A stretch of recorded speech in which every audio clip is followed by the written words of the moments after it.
Hey everyone, welcome to another installment of Harry Potter Theory. In today's video, we're going to be discussing muggles, wizards, and magic. However, we're going to go a little off course from the usual style of video, as we will not only be discussing the existence of magic in the Harry Potter universe, but including the Lord of the Rings universe as well. In addition to identifying the key differences for what constitutes magic in both worlds, I'm going to try to attempt to identify which world of magic is more powerful. For years, decades, we've known about both of these universes, and we've accepted them both for what they are. But what I want to do today is put them head to head and answer the question once and for all. Who's more powerful, Harry Potter wizards or Lord of the Rings wizards? The first thing that I want to say is that both Harry Potter and Lord of the Rings are behemoths in media. They've each cultivated some of the biggest followings and have established their own unique, devoted fan bases around both books and films. While they are certainly rivals in the space, they definitely share a mutual audience, and though they are both in the realm of fantasy, they're more than different enough to harmoniously coexist. One thing is for certain, though, and that's the fact that Lord of the Rings has been around for longer, much longer. In fact, Tolkien published the first installment of Lord of the Rings, The Fellowship of the Ring, in 1954. The next two books were published in the 15 months that followed. The Fellowship of the Ring movie, however, took a blasphemous 47 years to come out, as it wasn't released until 2001. Coincidentally, 2001 was also the year that the first Harry Potter film came out, Harry Potter and the Philosopher's Stone, which had only been published in book form 4 years earlier. 2001 was a great year for cinema. Two of the most popular novels had suddenly come to the big screen, and all at once. I went to go see both films in theaters when they came out, though I was only 9 years old, and I'll outwardly state that I have a preference for Harry Potter, hence the Harry Potter YouTube channel. I was enthralled by the different worlds of magic placed before me, each approaching the concept of a fantasy world in their own unique way. The first Harry Potter was quite innocent and childlike, as the characters were still young and the story had yet to develop. However, they certainly nailed the sense of magic that they were going for, as the Hogwarts boat scene brings forth a level of nostalgia unparalleled to this day. The darker tone that the film developed as they progressed fit the story perfectly and eased us into the darker side of magic. Similarly, the first Lord of the Rings graced our screens with what can only be described as a grandiose cinematic experience, giving us a different flavor of magical world. But aside from the different music, scenery, and overall aesthetic, how does magic differ from franchise to franchise? To identify these differences, we need to look at the origins of magic in each franchise. In the Harry Potter universe, witches, wizards are essentially advanced or mutated human beings. They have advanced physiologies, heightened perception, and if trained enough, have ability to control the world's elements to some extent. Basically, witches and wizards are just enhanced humans, which means that their existence, pre-magic, is the same as the original ancestors of humans who were thought to have first existed about 6 million years ago. Over millions of years, humans developed and evolved, and so it shouldn't be surprising to anyone that eventually humans started showing supernatural capabilities, the ability to perform magic. Though the origins of wizardkind in Harry Potter are undefined, we do have some information about the first known magical being.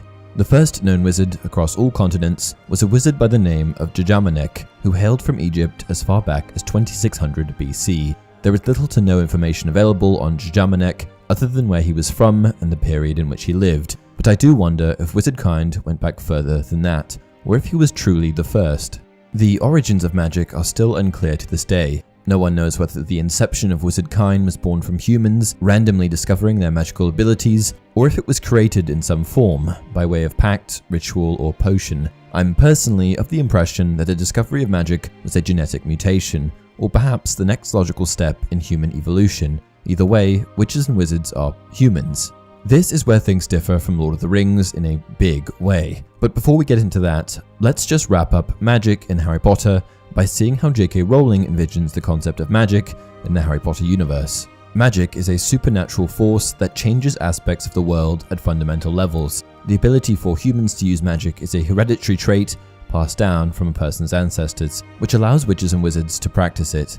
Rather than being a mystical or unnatural pursuit that defied the laws of nature, however, magic simply allowed those who could wield it to exploit them in very specific and creative ways that Muggle sciences were unable to replicate. Different species in Harry Potter, like goblins and elves, seem to use this same magic, and there are no apparent differences in the type of magic that they perform. All magical forms of life in Harry Potter simply possess the ability to wield magic, and it's not necessarily that they themselves are magical, only that they are able to take advantage of the magic around them.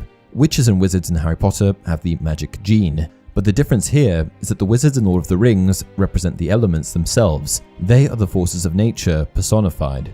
Like Harry Potter, there are many types of magical beings in Lord of the Rings: elves, dwarves, ents, and even humans. The difference here, however, is that each of these magical creatures has their own brand and level of magic. Some humans are able to perform basic levels of magic, like Aragorn and his healing, but most of them can't, and those who can must likely learn their abilities from the elves. Elvenkind are among the most powerful of the magical beings, and seem to be able to do things like forge magical artifacts, manipulate nature, etc.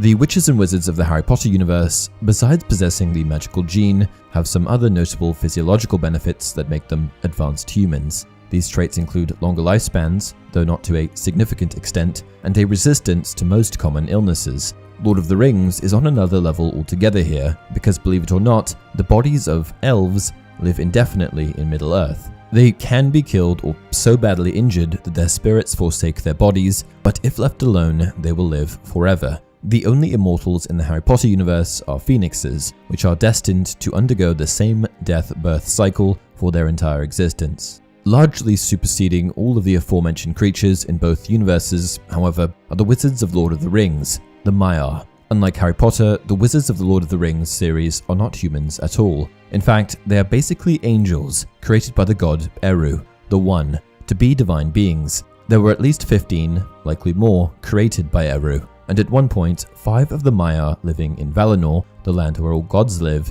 gave up their angel form to become humanoid in order to live in Arda, Middle-earth, and help the other creations, humans, elves, dwarfs, etc. 2 blue wizards went east to live with humans. Radagast the Brown went to the woods to help animal life. Gandalf the Grey traveled all over, helping those who needed it. And Saruman the White lived in Isengard to lead the White Council. Here's the truth, and it's a tough pill to swallow because I'm obviously a huge Harry Potter fan. The magic exhibited in Lord of the Rings is far more powerful than the magic in Harry Potter. The witches and wizards of Harry Potter are more comparable to the elves of Lord of the Rings than the wizards, and that's not because Harry Potter magic isn't powerful, but it's because Maiar are divine beings. Maiar are the forces of nature. They are the onlookers of Earth, its inhabitants, and all of the elements that exist. Take Gandalf, for example, who is often compared to Dumbledore.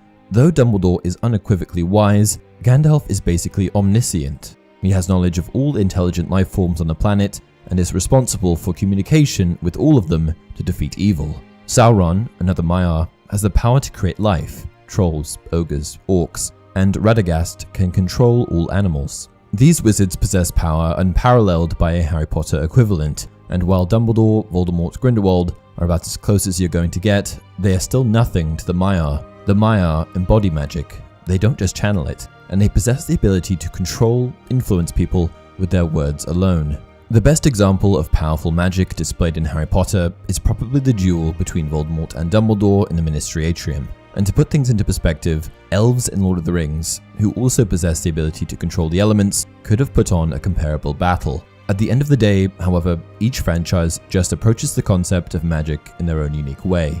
Magic in Lord of the Rings seems to have more dimensions to it, and is viewed in a sort of spiritual context. Magic in Harry Potter has more of a utilitarian feel, and is more about using magic to help overcome the problems or obstacles in front of you. Whichever way you look at it, both universes did a great job at establishing their own unique approach to a world of magic. What do you guys think? Did you ever wonder which world of magic was more powerful? Let me know in the comment section below. Until next time, remember, time will not slow down when something unpleasant lies ahead.